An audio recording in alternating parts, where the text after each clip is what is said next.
All right, counterpunch boxing, man. Boxing is heating up. Look, this happens every year.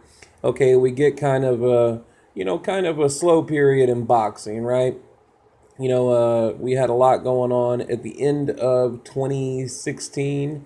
I think it ended with Walters and the Lomachenko fight, which was a terrible fight. Walters looked terrible.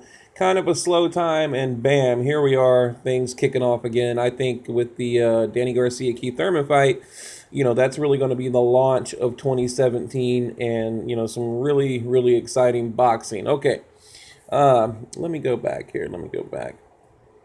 I want to kind of go over.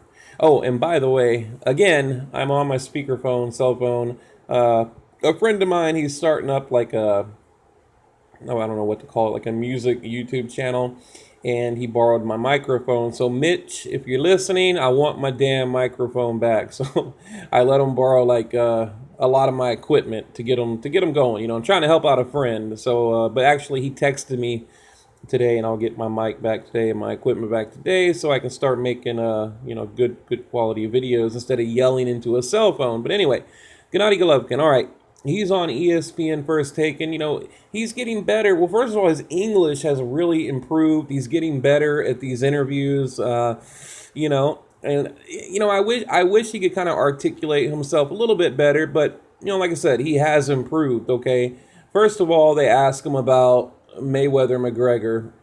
And look, this shows you that Gennady Golovkin, he is just a real boxer. He's cut from that cloth, a different cloth. And he just says, look, that's a commercial fight. That's a money grab.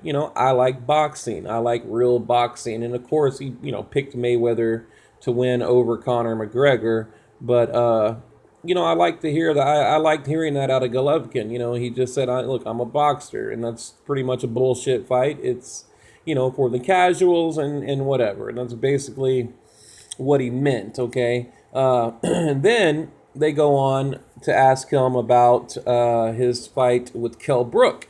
And he said, or this is Stephen A. Smith, not Max Kellerman, but Stephen A. says, well, you looked a little bit vulnerable. And I think you do that on purpose. Like, in other words, I think you try to look a little bit vulnerable to lure people into the ring that are basically ducking you.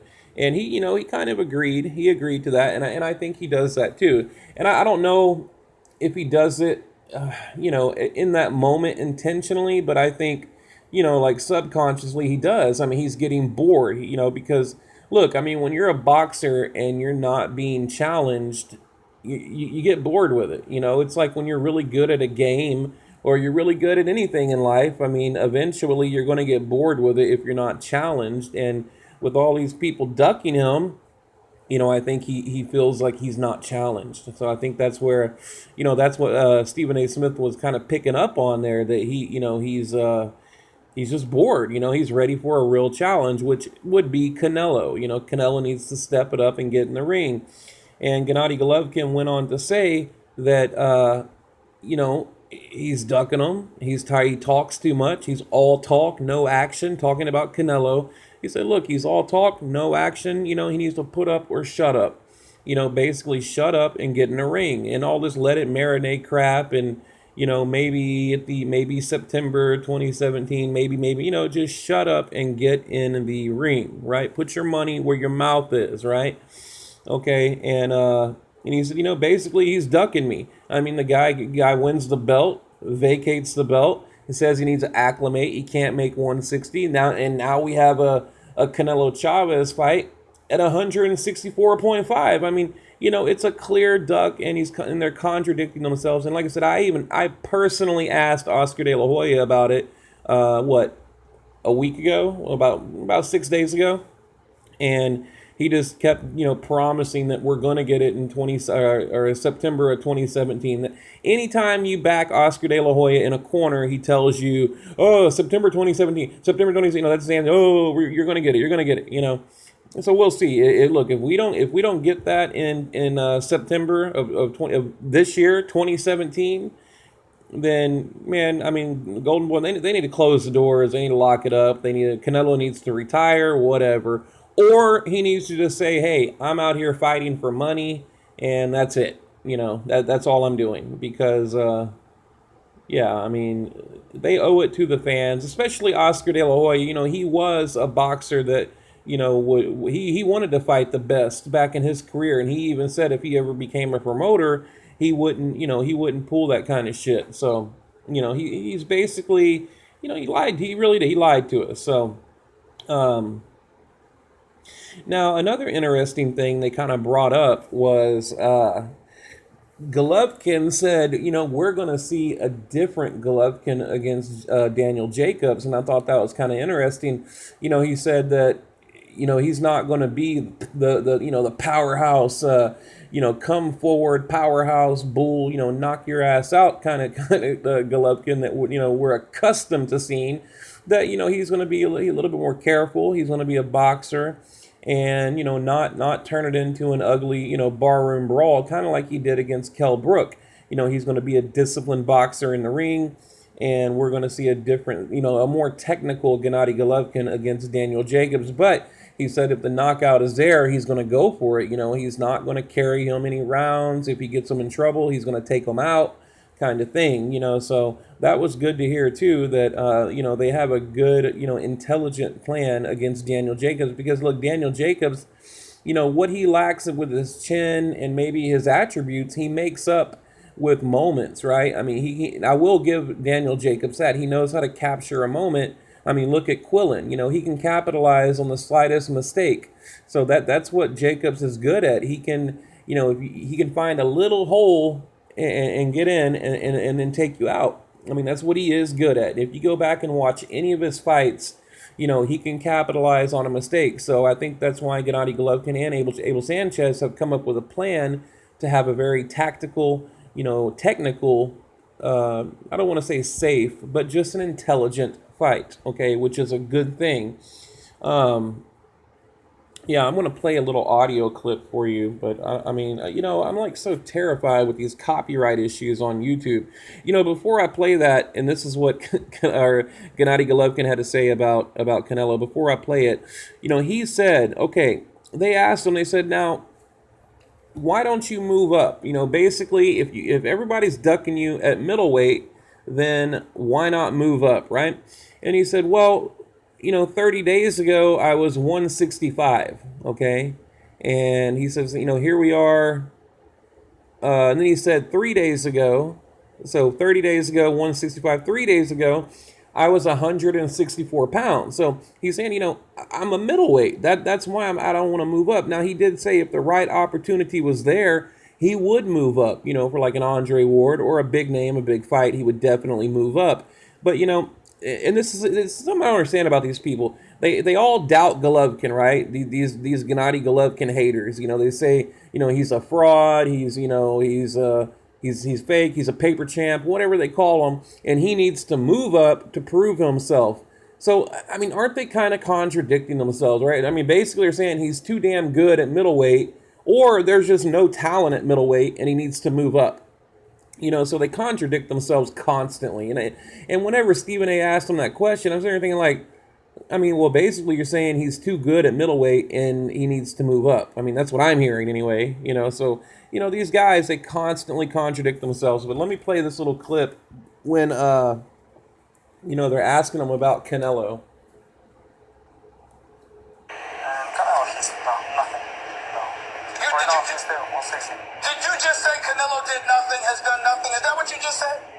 Yes, of course, because, just I talked with him just last year, I want this fight. I need this fight, too much. I'm tired for this, talking too much. Last year, So you're saying you don't respect Canelo because he hasn't actually gotten in the ring with you yet? I'm not respect, because, he's like a selfish, Okay, there you go. I don't want to play too much copyright issues, but that you need to go check it out, man. That's the interview on ESPN First Take, and they talk about a lot of things in that interview, and it was very telling. Okay, so definitely check that out. But look, I want to make that point again. Gennady Golovkin is not a big middleweight. Okay, and he even said he'd be comfortable going down to light middleweight, but but then again, you got like Tom Loeffler put out an article or put out an interview about a month and a half ago, saying that after he becomes an undisputed champion, which means he needs 2 more belts at middleweight, then he would ultimately end his career at light heavyweight. Okay, so you just all these people just are talking way too much, and they need to just concentrate on putting good fights together and stop talking to the press, because it's like they're always like putting saying shit that doesn't make any damn sense to me. So, but yeah, like I said, he basically went on to say that Canelo, he talks too much, and he called him up in the ring after he beat, I think it was Khan or Liam Smith, I can't remember who it was, and then vacates the belt, and then Oscar De La Hoya says, oh, we need to acclimate, so they pull Amir Khan up. Only 3 fights at welterweight to fight at a catchweight to defend the middleweight belt that he won from Cotto so he can turn around and vacate. I mean, it's just a bunch of bullshit. It really is, and they need to make this happen. I mean, it's starting to turn into like a Manny Pacquiao Mayweather situation. They just need to make it happen. But look, on another note, let me go over something real quick. Okay, Lucas Matisse, Emmanuel Taylor on the Canelo Chavez undercard. I mean, that's really starting to shape up really good. So, I'm looking forward to the Canelo Chavez fight, especially after I covered the event. That I just had a great time doing that. And not because Canelo or Chavez. I mean, it was just being around all the other people that I got to be around. I really enjoyed covering that as press. So I'm looking forward to that. So again, Lucas Matisse and Emmanuel Taylor on the undercard of Canelo Chavez. Now, coming up this weekend, Danny Garcia, Keith Thurman, and check out this boxing schedule, man. We got a ton of great boxing coming up. Okay, right here, March 4th. Okay, then you got David Haye, Tony Bellew. I mean, every time I say his name, I catch hell. But, another thing. You guys need to go out and look up the press conference for David Haye and Tony Bellew, what the hell ever, Tony. Okay, we're going to call him Tony. Okay, go look up that press conference, man. It got heated. You got David Haye yelling at the fans out in the audience, and telling them, well, if you're so sure your guy is going to win, put all your money on you drain your bank account and bet on Tony. If you believe he's going to win and he's that damn good. I mean, it got really heated. So, and then Tony telling David, hey, the adults are talking, shut up. It was a really good press conference. So, go back and check that out. Okay. But look at the undercard right there. By the way, I haven't heard anyone mention this. Paulie Malignaggi and Sam Eggington. Okay. So, old Paulie Malignaggi is back at it again. And like I said, I haven't heard anyone bring that up.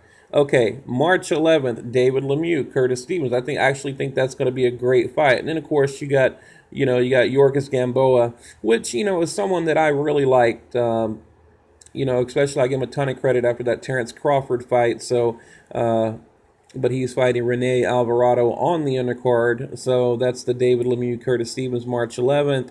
Let's see, moving down. Yeah, there's a couple names there I recognize. And then we go on to March 18th, Gennady Golovkin, Daniel Jacobs. So you got Roman Chacalito Gonzalez fighting whatever that guy's name is there, whatever.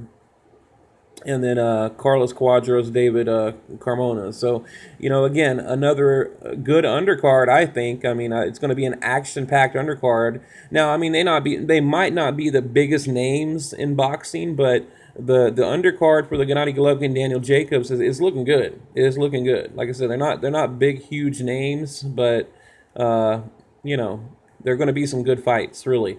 And Andy Lee and Leatherwood there also. Now, I don't know if that'll be televised, probably just on the pay-per-view event, Or, I mean, I don't know if they're going to show it, because a lot of times after the pay-per-view, they'll put out, like an HBO version, where they'll show, the main event and maybe 1 or 2 undercards. But that Andy Lee, you might have to YouTube that if you don't have, or if you don't get the pay-per-view. So, yeah, we got March 18th, Gennady Golovkin, Daniel Jacobs. March 11th, Lemieux, Stevens, good-looking undercard. And Danny Garcia, Keith Thurman. And the undercard here, I guess it's okay. The one that I'm kind of looking forward to is the Fonfara Chad Dawson on that undercard. So, And like I said, on the same day over at Skybox, O2 Arena London, you've got Paulie Malignaggi, Sam Eggington, and David Hay, Tony Bellew. But anyway, guys, I wanted to just kind of fill you guys in on the First Take interview. You know, I think, you know, finally Golovkin is starting to speak his mind and open up a little bit. And I always said, you know, he's too damn nice. He's too respectful. I mean, this is boxing. You can't be that way. I mean, sure, you gotta be, you know, humble to a degree and respectful to a degree, but you know, sometimes, man, you gotta up your trash talking game. But anyway, guys, I'm out. My next video, I will be back, microphone in hand, counterpunch boxing. We are out.